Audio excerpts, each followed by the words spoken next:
Level 1.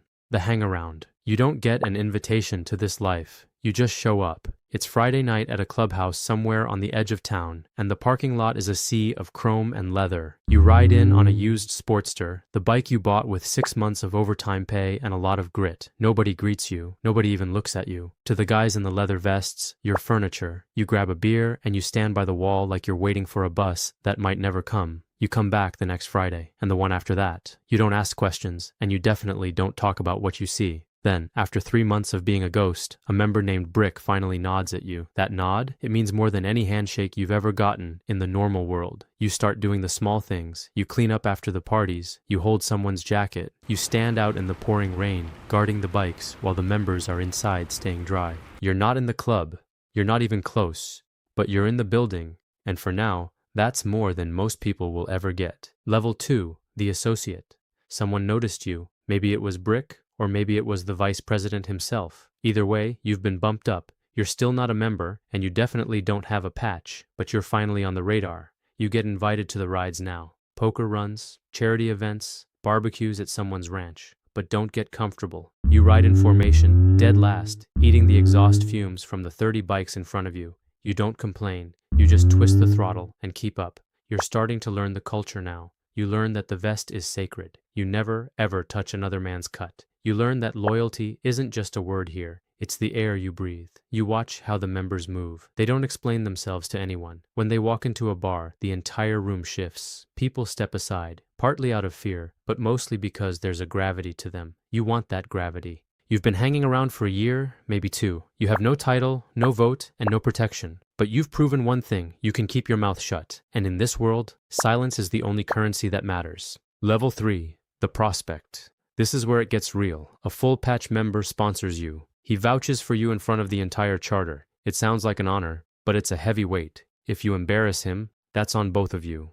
You get a bottom rocker on your vest with your chapter's location. That's it. No death head, no top rocker. You're half-dressed, and everyone in the room knows it. Your job now? Everything nobody else wants to do. You guard the clubhouse at 3 a.m. while everyone else sleeps. You clean bikes that aren't yours. You run errands across town at midnight because a member needs a light. You get hazed, not the college frat house stuff. This is worse. They test your patience, your temper, and your breaking point, and you take it, all of it, without a single word, because if you snap, if you swing back, or if you so much as raise your voice to a full patch, you're done, permanently. This stage lasts anywhere from 6 months to 5 years. There's no timeline. There's no progress bar. You don't get updates. You just keep showing up, keep grinding, and hope that when the vote finally comes, every single member says yes, because in this world, one no means you're out. Level 4, the Full Patch Member. You made it. Church, that's what they call the meetings, goes silent when the president announces the vote.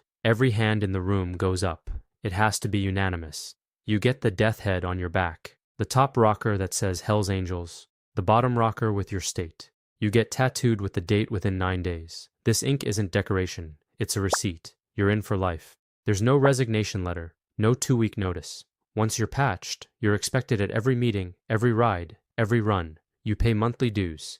You ride at least 12,000 miles a year. Your vest never touches a jail cell floor. If you get arrested, you hand it to a brother before the cuffs go on. You now have voting rights. You have a say in club business, but you also carry the weight. If the club goes to war, you ride. If a brother needs bail money at 4 a.m., you answer the phone. The patch gives you respect in every room you walk into. It also puts a target on your back for every cop, every federal agent, and every rival who wants to prove something. You're not just a man anymore. You're part of the machine. Level 5, the Road Captain. You've been patched for a few years now. You know every back road, every shortcut, and every speed trap in 3 states. The chapter trusts your judgment on the highway, and now, the safety of the pack is in your hands. You plan the rides, you map the routes, you coordinate fuel stops and accommodations for 30, 40, maybe 50 bikes. It sounds like simple logistics, but moving a small army on 2 wheels through unfamiliar territory is a high-stakes game. If there's trouble on the road, a breakdown, a police blockade, or a rival crew rolling up,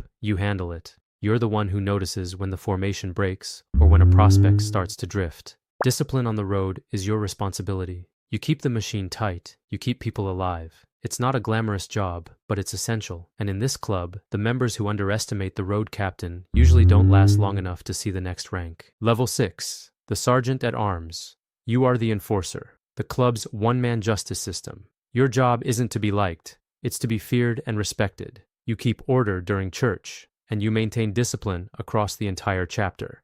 If a member breaks a rule, misses a meeting, or runs his mouth to outsiders, you handle it. Sometimes that's a conversation. Sometimes it's not a conversation. You are the president's right hand when it comes to security. You sweep the clubhouse for bugs. You vet the new hangarounds to make sure they aren't wearing a wire. When the club rides, you watch the flanks. When the club meets, you watch the door. If a rival organization pushes into your territory, tagging your town or disrespecting your patch, you're the first one to respond. You don't wait for a committee vote. You act. This is the only position that can, in certain situations, override even the president, because when it comes to the safety of the club, your word is law. You sleep light, you trust your instincts more than your friends, and you carry the kind of weight that ages you faster than the road ever could. Level 7, the vice president. The president is the face of the club, but you're the engine. You run the day-to-day operations of the chapter. While the brothers are out riding, you're in the thick of the logistics, settling disputes and handling the communications that keep the club from stalling out. When the president is unavailable, whether he's traveling, laying low, or locked up, you step in with full authority. You attend regional meetings, sitting across from VPs of other charters. You negotiate territory, coordinate massive runs, and resolve conflicts before they turn into wars. You're the one who sees the politics nobody else does. You know who's angling for power, who's skimming off the top, and who's talking to people they shouldn't be. You're not just managing motorcycles anymore. You're managing personalities. Half your job is keeping ambitious men from destroying the chapter from the inside. It's a delicate balance of diplomacy and iron-fisted control. You're the second in command, but in many ways, you carry the heaviest load of all. Level 8, the chapter president. You run the charter. Every decision, every vote, and every direction the chapter takes goes through you. You chair church. You are the face of the club to the outside world. Whether that's dealing with other organizations, the community, or talking to the club's lawyer when things get heaty. You don't vote unless there's a tie. You lead by influence, not by force. You leave the force to the sergeant at arms. You're the strategist. You decide when it's time to expand, when to form an alliance, and when it's time to go to war. You sit at tables where a handshake seals a deal worth more than any written contract. You attend the regional officer meetings where the policy for dozens of chapters is decided. But there's a price for the power. You are the biggest target in the room. If the feds are watching your chapter, your photo is at the very top of their board. You ride at the front of every formation, carrying yourself like a man who's earned every mile. But you also know the truth. The seat you're sitting in has ended careers, ended freedom, and ended lives. There is no retirement plan. There is no golden parachute. There's just the patch, the road, and the heavy crown of the brotherhood. Level 9, the legacy. Eventually, the road ends. Maybe it was a RICO indictment that took down the whole charter. Maybe it was an undercover agent who spent 3 years pretending to be your brother. Or maybe it was a rival who decided your territory was worth more than your life. Either way, you're done. You're sitting in a federal courtroom or you're in the ground. Your vest, the cut you bled for, gets returned to the club.